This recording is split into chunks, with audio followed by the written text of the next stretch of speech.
저희들은 수요일 지금 저녁마다 우리가 익히 알고 있었던 사도신경을 다시 한번 우리의 몸의 일부가 되도록 뼈대를 세우는 일을 지금도 하고 있습니다. 전능하사 천지를 만드신 하나님 아버지를 내가 믿사오며, 그 다음에 어떻게 되죠? 그 외아들 우리 주 예수 그리스도를 내가 믿사오니. 사도행전, 이 사도신경에는 12개의 주제가 나옵니다. 그런데 그 중에 절반이 예수 그리스도에 관한 그런 것입니다. 그래서 전능하사 천지를 만드신 하나님 아버지, 성부 하나님이 나오고, 곧바로 두 번째부터 그 외아들 우리 주 예수 그리스도에 관해서 나오면서 예수님에 관해서 이제 고백을 하고 있습니다. 그런데 지난주에 우리는 그 외아들 우리 주 예수 그리스도에 관해서 우리가 함께 공부를 하였습니다. 그런데 이제 오늘 우리가 묵상하고 싶은 것은 이는 성령으로 잉태하사 동정녀 마리아에게 나셨다 하는 것입니다. 처녀가 아이를 낳았다, 성령으로 잉태되었다 하는 것은 쉽게 받아들여지기 힘듭니다. 우리나라가 지금은 이렇게 정의롭고 공정한, 상당 부분에 대해서 인권이 보호받는 나라였지만, 불과 30년 전까지만 해도 우리나라는 서슬퍼런 독재 치하에 있었기 때문에 이 독재 권력을 가진 사람에 의해서 거의 지금의 북한 마냥 저 위에 있는 높은 분이 이렇게 하라 하면 하고, 하지 말라 하면 하지 말았어야 합니다. 그래서 그 당시에는 연예인의 성착취가 권력자들에 의해서 유린되는 일이 많았죠. 1980년대 아프리카에서 흑인 대통령이 한국을 방문했는데, 그 다음날 우리나라 어느 여자 탤런트께서 아이를 낳았는데 흑인이 나왔습니다. 이게 이제 비화죠. 이게 슬픈 일이긴 한데, 근데 만약에 그분이 나는 우연히 이렇게 됐습니다, 그래서 나는 누구도 만난 적이 없는데 왜 이런 일이 나한테 생겼는지 모르겠습니다 라고 한다면 그것을 누가 믿어주겠습니까? 그래서 이 다른 교리는 몰라도 예수의 동정녀 탄생, 처녀의 몸에서 예수가 태어났다고 하는 것은 많은 사람을 흔들리게 하고, 그리고 우리를 신앙으로부터 떨어져 나가게 하는 교리가 되기도 합니다. 그런데 성경은 그럼에도 불구하고 이 교리가 지나간 2000년 동안 변함없이 지켜져 왔습니다. 어떻게 이 불가능해 보이는 일이 지금까지 진리로 받아들여졌을까요? 여러분들 이 동정녀 탄생으로 인해서 시험에 걸리거나 야, 예수님이 이럴 수 있나? 설마? 이렇게 여러분도 그렇게 생각을 하신 적이 혹시 있으신가요? 여러분, 이 동정녀 탄생에 관한 이 논쟁은 우선 무신론자들에게서도 무시돼 왔지만, 제가 지난주에도 말씀드린 대로 지금부터 150년 전에 생긴 이 서구 유럽에서 등장한 자유주의 신학자들이라는 사람들에 의해서도 이것은 성경이 미신이고 전설이며 이교 신화의 영향을 받은 것임이 드러나는, 그렇게 깊이 관련이 있다는 것에 대한 증거라고 많은 그런 신학자들도 그렇게 이야기를 했었습니다. 초대교회에 성경 이외에 성경을 왜곡한 이단 중에 가장 악한 이단이 영지주의였습니다. 영은 선하고 육은 악하다라고 믿는 자들이 영지주의자들인데, 이런 영지주의자들이 만들어낸 일종의 우리가 알고 있는 성경이 있습니다. 성경처럼 어떤 사람은 믿고 있는 그런 글들이 있습니다. 우리가 한 10여 년 전에 다빈치 코드라고 하는 영화가 나왔었죠. 그 다빈치 코드의 핵심 내용은 예수와 막달라 마리아가 모종의 관계였고, 그래서 딸이 태어났는데 그 딸을 수도원에 숨겼고, 그리고 그 딸을 천주교 교회에서는 죽이기 위해서 비밀 경찰들을 보냈다. 그리고 그를 보호하기 위해서 수도사들은 치열하게 그를 보호하였고, 그의 씨가 계속 흘러내려오고 있다. 이제 그런 그런 실제 사건을 실제로 그린 그림이 레오나르도 다빈치가 그린 최후의 만찬에 보면 예수님 옆에 머리를 약간 길게 늘어뜨린 예수 옆에 은근히 고개를 이렇게 기울이고 있는 한 사람, 그 요한인데 사실은 그게 사도 요한이 아니라 막달라 마리아였다.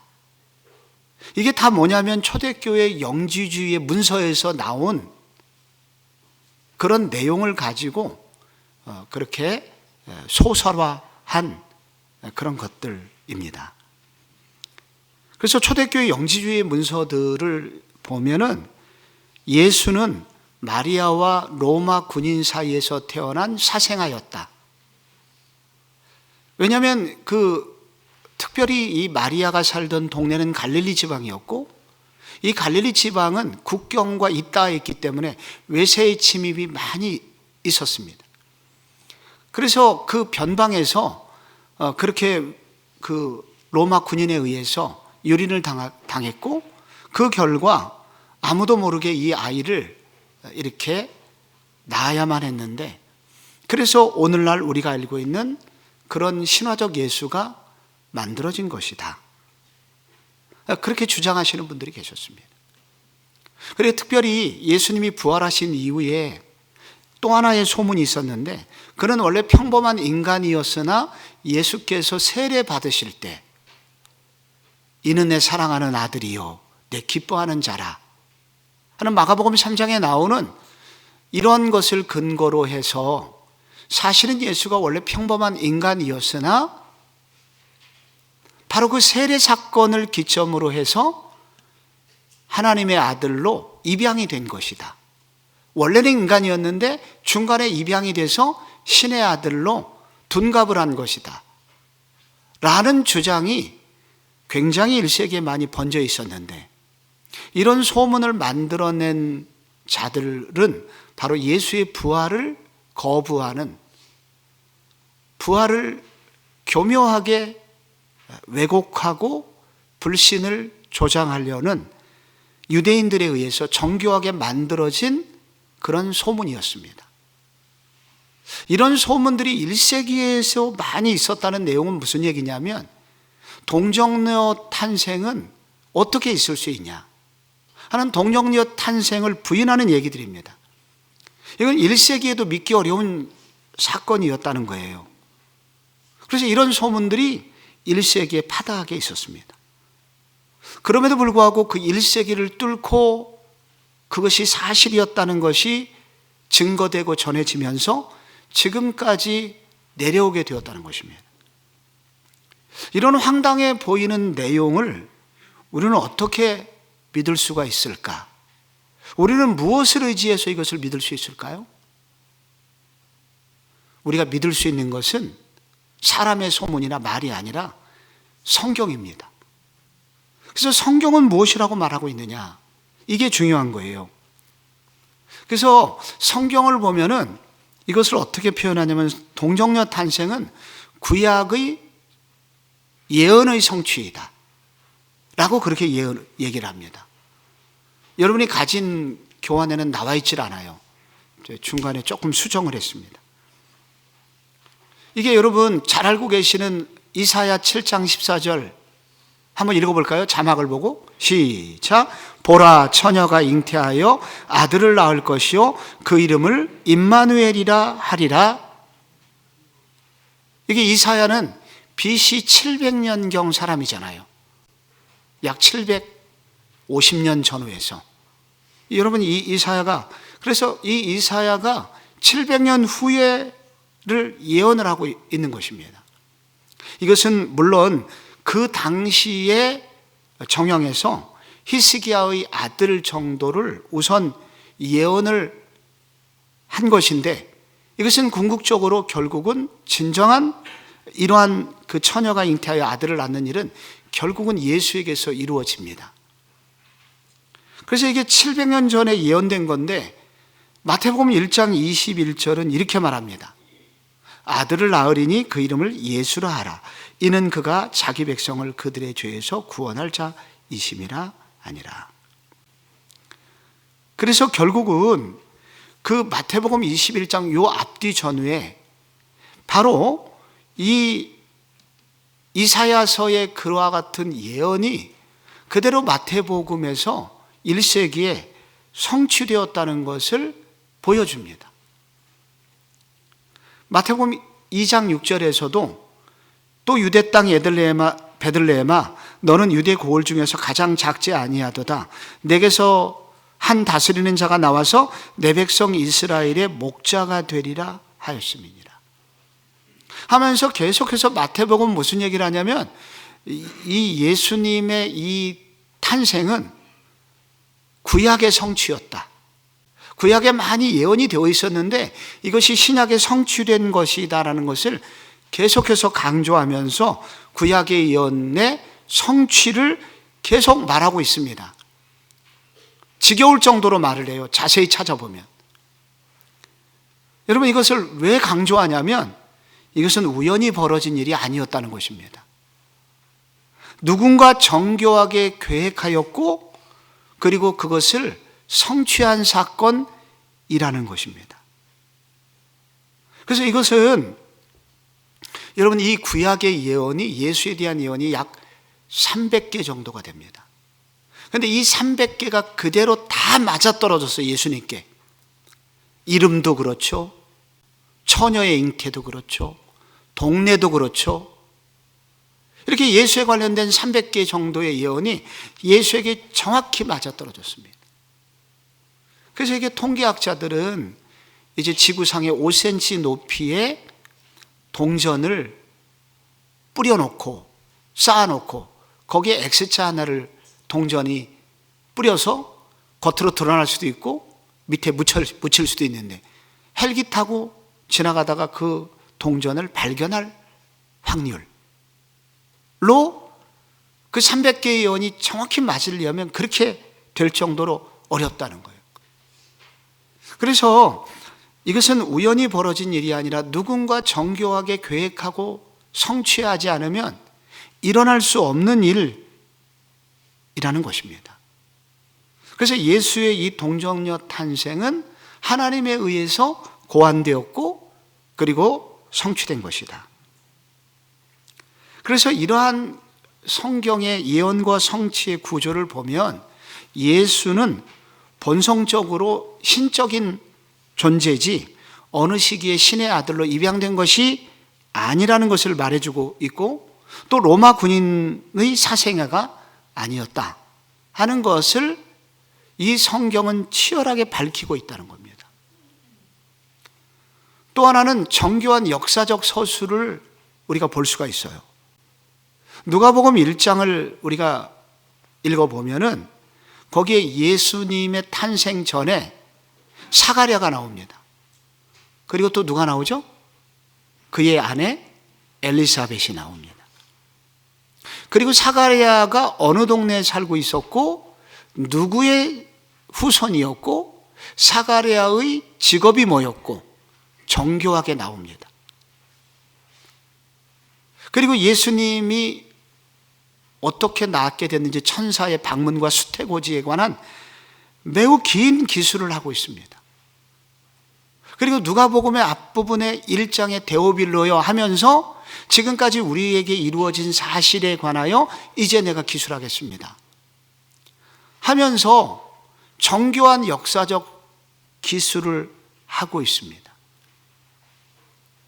그래서 이것은 꾸며난 얘기가 아니라 역사적 사실이라는 것을 성경은 계속 증명을 합니다. 근데 누가복음 2장에 가면은 예수님의 출산에 관해서 그 출산의 날을 기록할 때의 역사적 서술은 더욱더 정교합니다. 거기 누가복음 2장 1절에 보면은 당시 황제가 가이사 아구소도였고, 그리고 그 당시 지역 총독은 수리아, 오늘날의 시리아인데 시리아 총독은 구레네오였고, 예수님의 탄생은 베들레헴이었고, 저 북쪽 갈릴리에 살던 마리아와 요셉이 베들레헴까지 오게 된 것은 고향에 가서 호적을 하라는 가이사의 명 때문이었다 하는 정교한 역사적 사실이 나오고, 이러한 모두 역사적인 진술들은 바로 1세기 일반 역사가의 문서하고 정확히 일치합니다. 그래서 이것은 이 역사적 사실에 매우 기반을 둔 사건이라는 것도 말해주고 있고, 여기서 중요한 것은 그의 정혼자 요셉이 마리아를 지지한 이유를 또 역사적으로 서술하고 있다는 겁니다. 마리아가 어떻게 임신했고, 마리아의 임신이 진짜 성령의 잉태였다는 것을 요셉이 설득받게 되었고, 그래서 마리아를 데리고 보호하면서 베들레헴까지 오게 되죠. 그래서 그와 함께 또 애굽에도 내려가게 되고, 그 예수를 함께 힘을 다해서 키우게 됩니다. 어느 남편이 바람핀 여자를 그렇게 보호할 수 있겠는가? 1세기에. 그래서 이와 같은 성경의 역사적 기술을 볼 때 이런 사실을 뒤집을 만한 반역사적 자료가 없었습니다.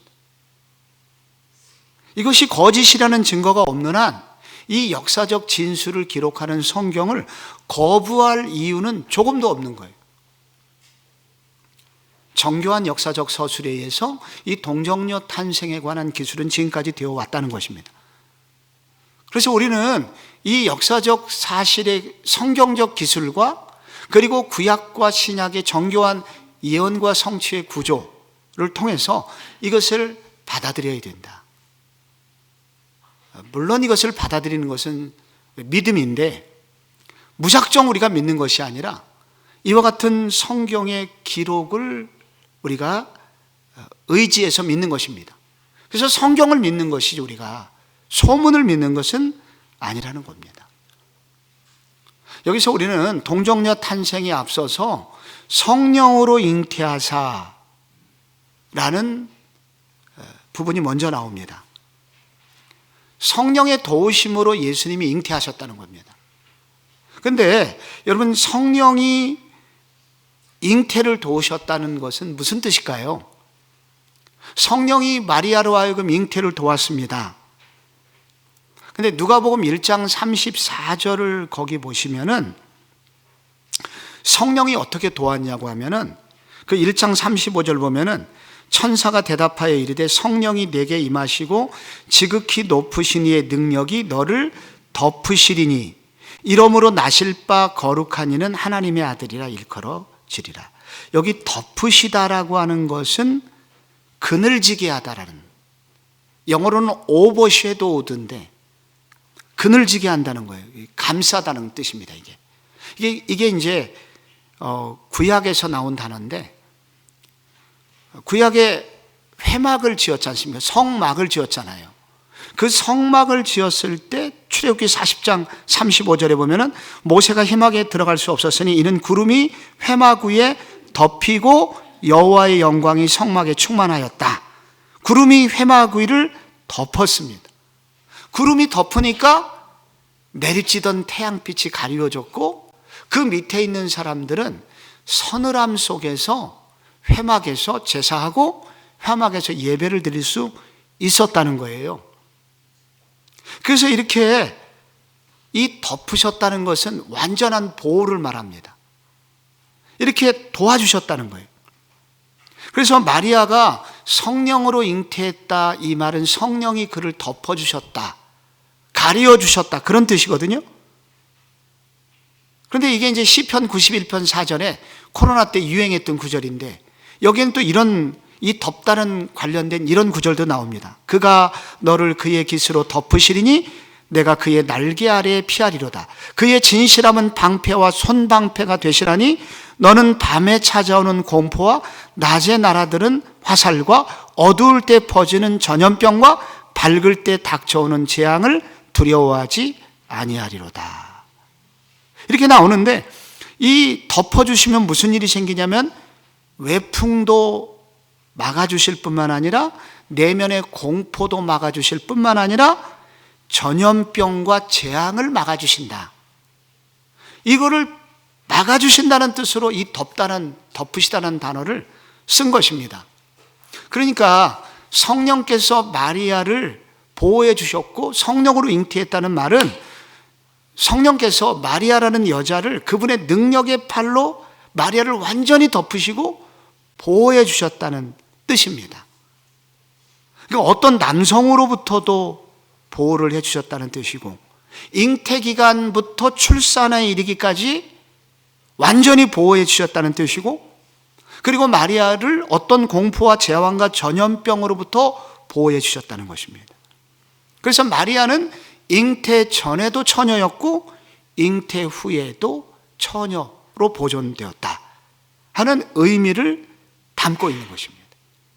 성령이 그렇게 덮어주셨다는 거예요.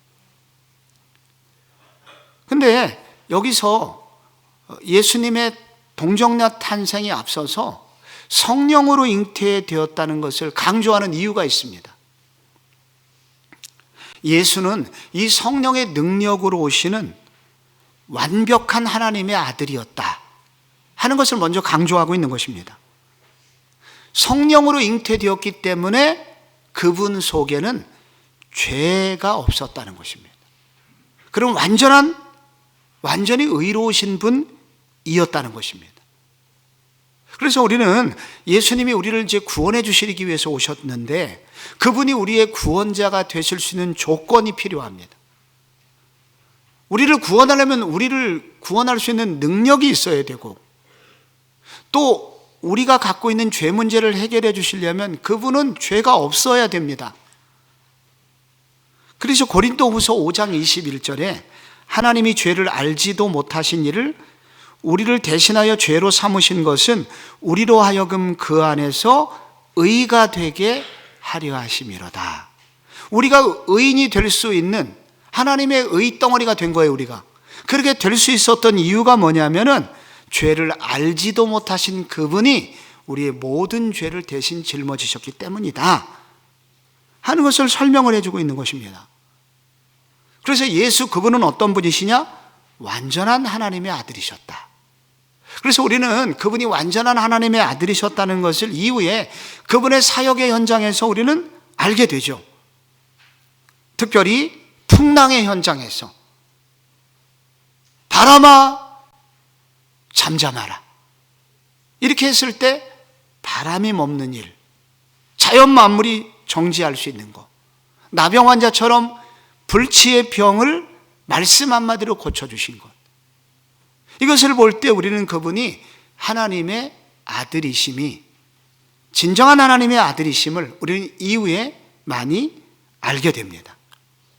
성령으로 잉태됨의 중요성은 뭐냐면 그분이 우리의 죄를 완전히 해결해 주실 수 있는, 죄가 전혀 없으신 우리의 구원자로서 조금 더 부족함이 없는 모든 구원을 이루실 만한, 구원을 도와주실 만한, 베푸실 만한 충족된 조건이 그분 안에 있었다는 거예요. 그런데 성령으로 잉태하사 다음에 뭐가 나와요? 동정녀 마리아에게서 태어났다는 것입니다. 마리아라고 하는 여자, 소녀에게서 태어났다. 구체적으로 인간에게서 태어났다. 그렇게 말을 합니다. 이건 왜 강조하냐면 인간의 죄를 담당하려면 또한 동시에 인간이어야만 하기 때문입니다. 인간의 죄는 인간이 죄를 지었기 때문에 인간이 담당해야 됩니다. 우리 죄를 동물이 대신 담당할 수 없고 또한 천사가 대신 담당할 수 있는 게 아닙니다. 우리의 죄는 인간만이 대신할 수 있습니다. 그런데 첫사람 아담이 죄를 짓고 실패했기 때문에 아담 같은 인간이 죄값을 치러야 됩니다.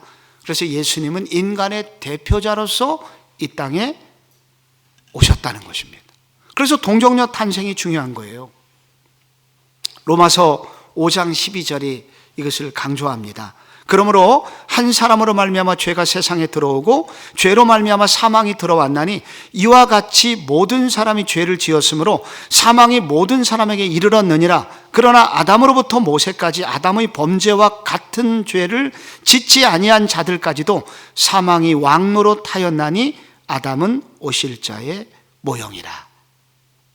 그래서 완전한 인간으로 오셔서 우리의 죄를 대신 짊어질 수 있다는 것입니다. 그런데 여기서 중요한 또 하나는 예수님은 죄만 짊어지신 것이 아니라 인간으로 오셨기 때문에 인간의 고통과 아픔의 한계를 이해하셨고 우리의 모든 눈물과 아픔을 치유해 주시기 위해서 오셨음을 또한 강조합니다. 그분이 아기로 태어나신 이유, 중간에 떡하니 성인으로 청년으로 어린 시절을 그냥 건너뛰고 우리 가운데 오신 것이 아니라 아기로 오셨다는 거예요. 진짜 인간으로 오셨다는 것입니다. 그런데 아기로 오셨다는 것은 뭐냐면 아기로 오셔서 성장 과정을 다 겪으셨다는 얘기입니다. 성장 과정에는 아픔이 있습니다. 어렸을 때 얼마나 많이 병원을 다녀있을까요? 우리가 어린 시절은 우리가 얼마나 연약합니까? 그런 모든 아픔과 고난도 겪으셨고 어쩌면 어렸을 때 우리가 많은 풍토병과 혹은 우리가 어렸을 때 장티푸스와 천연두와 이런 병들, 열병과 이런 거를 예수님도 다 걸려보신 겁니다. 그리고 동네 친구들과 싸움과 또 왕따도 당하셨고 가난한 집안이었기 때문에 배도 고프셨고 그리고 동네 나사렛이라는 동네를 뛰어다니면서 넘어지셨고 피도 흘리셨고 그래서 울었고 그래서 이렇게 하시면서 우리 진짜 인간이 되심으로 우리 인간의 모든 죄뿐만 아니라 인간의 모든 아픔과 눈물까지 그분이 다 경험을 하신 것입니다. 그렇게 하신 이유는 히브리서 2장이 말하듯 그가 시험을 받아 고난을 당하셨은 즉 시험받는 자들을 능히 도우실 수 있느니라. 그래서 예수님은 이렇게 성령으로 잉태되셔서 하나님의 아들이셨지만 또한 동시에 인간으로 오셔서 인간의 고통과 아픔과 한계를 이렇게 이해하시기 위해서 온전한 인간이 되셨다는 것입니다. 그 결과 마지막으로 그분이 이렇게 오심으로써 그분이 결국 우리에게 가장 중요한 역할을 해주신 겁니다. 그분이 우리를 위해서 결국 중보자가 되어주셨다는 겁니다. 중보자란 두 사람 사이를 연결해주고 보호해주는 사람입니다. 그래서 그 성경은 중보자라는 표현을 많이 쓰는데 이 중보자는 구원자와 같은 뜻입니다. 절대 위기에 있는 사람이 보호자에게 연결될 때 그는 구원되는 것이거든요. 그래서 중보자는 곧 구원자입니다. 그런데 예수님께서 우리에게 참으로 참 중보자가 되실 수 있었던 이유는 그분은 성령으로 잉태하셨기 때문에 동시에 동정녀 마리에게 태어나셨기 때문에 가능했다는 것입니다.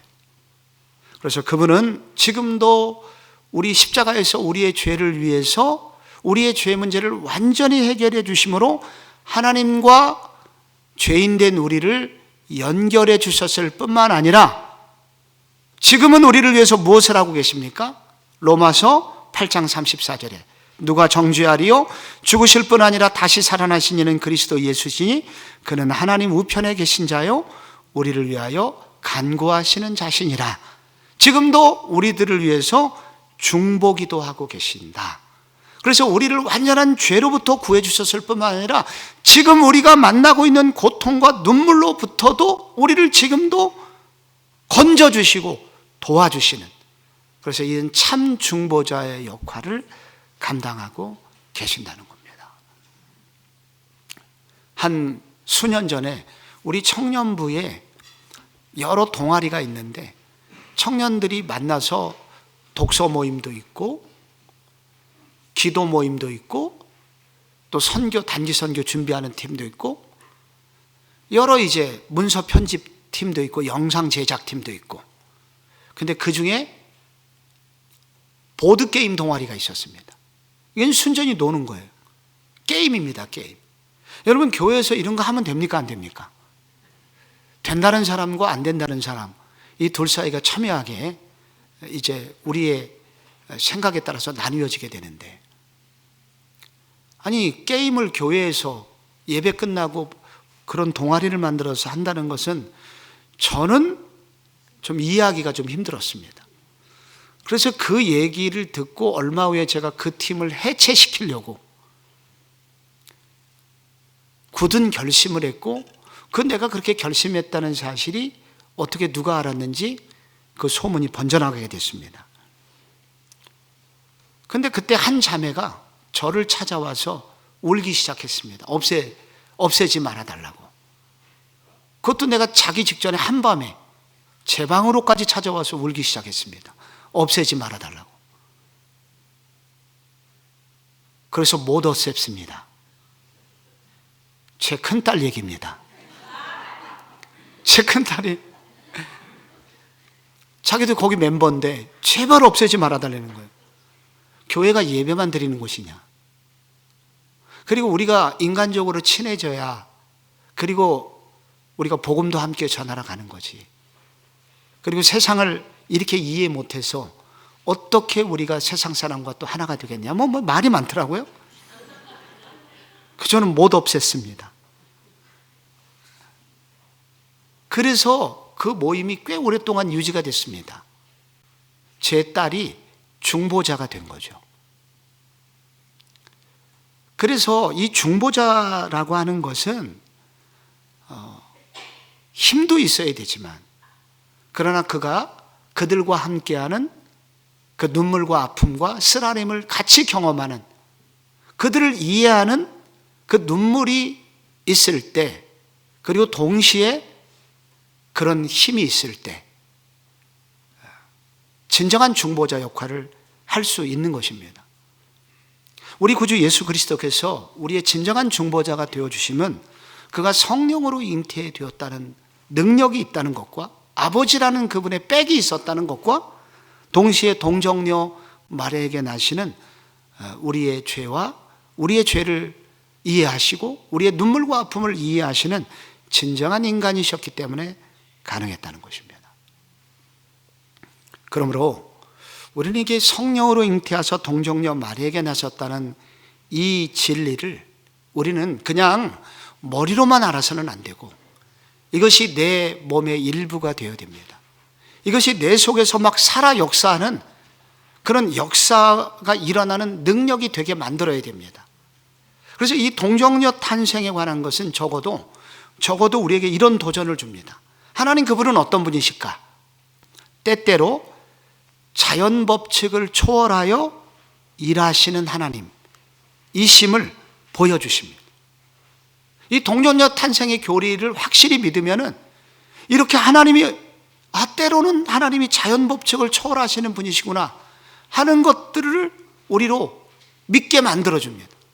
하나님 그분이 어떤 일도 하실 수 있음을 우리로 알게 해주십니다.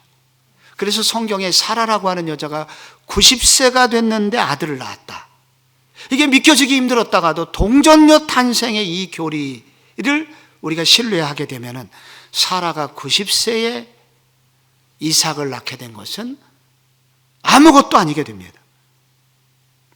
그래서 과학적으로는 임신이 불가능하지만, 그러나 하나님은 당신의 백성들에게 종종 자연 법칙을 거스리는 기적을 행하여 주시는 분이십니다. 여호수아가 나가서 싸울 때 기브온 위에 태양이 머물렀던 것처럼 우주를 정지시키심을 통해서라도 자기 백성을 이기게 하시는 분이심을 알려주십니다. 그래서 오늘 우리가 이성적으로는 너무 힘들지만 이 동정녀 탄생을 통해서 그리스도를 오게 하신 하나님, 그분은 이런 능력의 하나님이심을 믿을 수 있도록 우리에게 눈을 열어줍니다.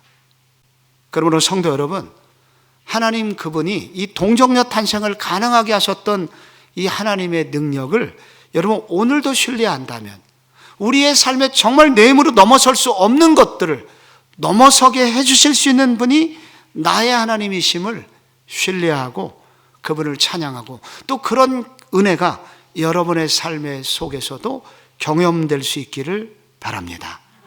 오늘 이와 관련해서 우리 불임의 자매들, 난임의 고통을 겪고 있는 자매들을 위해서 또 함께 기도했으면 좋겠습니다. 이게 정말 힘든 일이지만, 그러나 이 성령의 능력으로 잉태하게 하신 하나님의 능력이 오늘날 우리의 고난당하고 고통당하는 자매들에게도 생명의 역사가 일어나게 해 주소서, 이렇게 우리가 함께 기도하는 은혜가 있었으면 좋겠습니다. 그리고 또한 이 동정녀 탄생은 예수님은 선생 수준이 아니라 구세주이심을 우리에게 알려줍니다. 저는 임종예배 같은 거를 자주 드리는 편인데, 마지막 숨이 넘어갑니다. 이제 의사가 이제 1시간 혹은 2시간 후에 이제 숨이 멎게 됩니다. 그때 이제 목사가 종종 부름을 받습니다. 예수를 안 믿는 분의 자녀들은 바들바들 떨기 시작합니다. 이제 정말 시간이 얼마 안 남은 거예요. 그러한 때 항상 생각이 듭니다. 정말 이분에게 지금 필요한 것은 무엇일까? 정말 우리가 그렇게 요즘 평상시 소원하는 주식이 정말 많이 올랐으면 좋겠다든지, 부동산 갑자기 아버지가 숨겨놓은 빌딩이 있었다든지, 우리가 갑자기 나한테 어떤 좋은 일이 생겼으면 좋겠다 하는 인간적인 필요가 무슨 소용이 있겠는가? 정말 마지막 순간에, 그 순간에는 딱 하나밖에 필요하지 않습니다. 천국이냐 지옥이냐.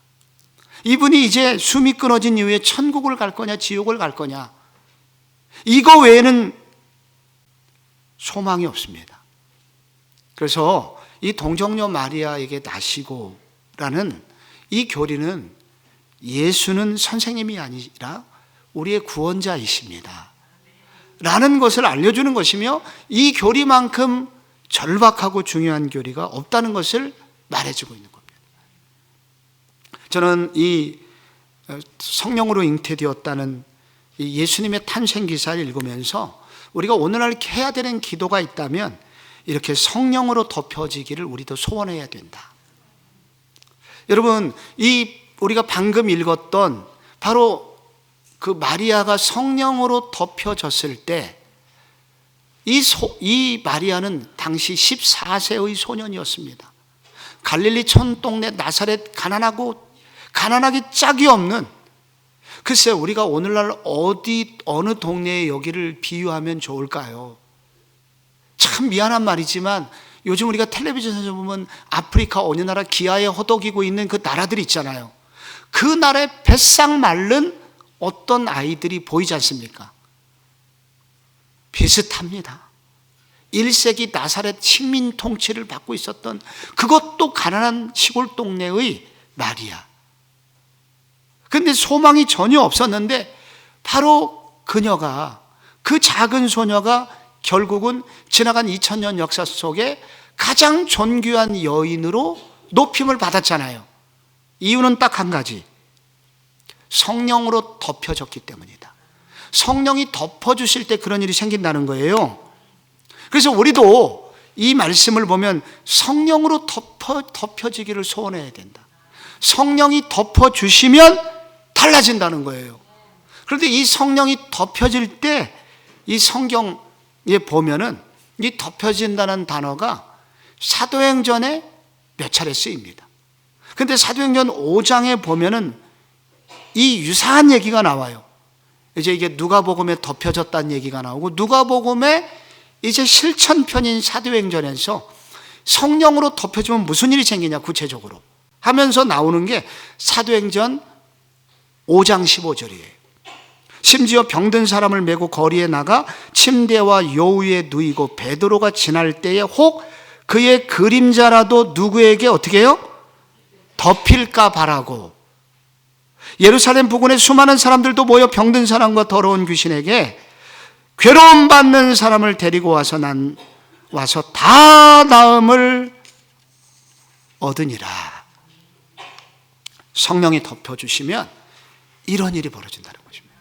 그래서 우리 가운데 많은 약함과 부족함과 연약함과 병듦이, 그리고 우리의 많은 스트레스가 있을지라도 그의 그림자라도 덮이면, 여러분 이렇게 예루살렘의 병자들이 치유가 된 것처럼 오늘날 성령이 덮어주시면 이러한 일이 우리의 삶 가운데 일어날 수 있으니, 우리는 이 동정녀 마리아를 덮어주신 성령의 능력이 우리를 덮어주시기를 위하여 함께 기도했으면 좋겠습니다.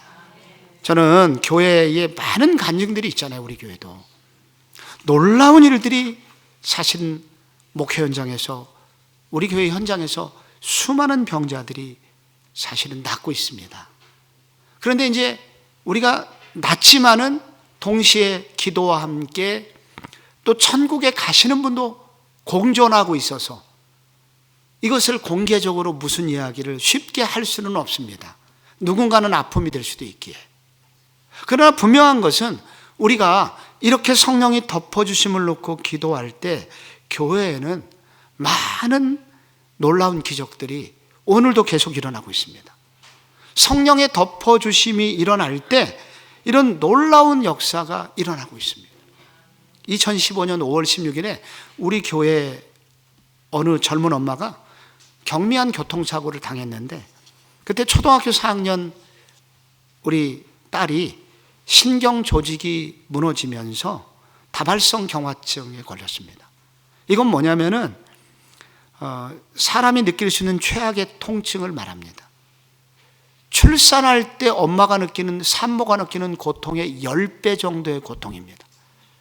그래서 이것이 전 신경을 흐트러 놓기 때문에 이거는 삶이 무너지게 되고 불치병이고 결국 자살로 생을 마치는 경우가 대부분입니다.